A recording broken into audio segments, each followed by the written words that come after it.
Hello, and welcome to Mark's Excel Tips. Today's video is the fifth in a series of 10 tips for charts videos.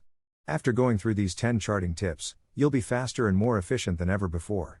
You can find the links to each of these 10 videos in the video description below. Let's get started.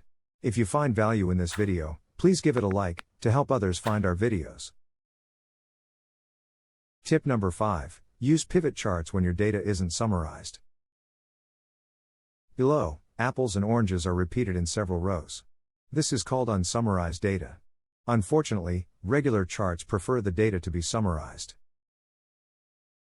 But pivot charts can handle unsummarized data. Click inside the data below. Then click on the Insert tab.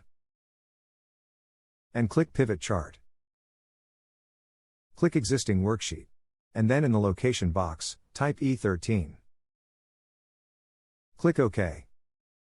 On the right, in the Pivot Chart Fields pane, click the Product and Amount checkboxes.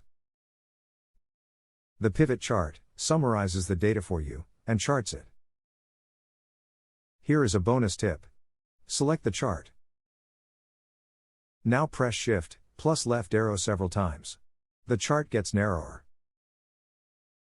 Press Shift plus right arrow to make it wider.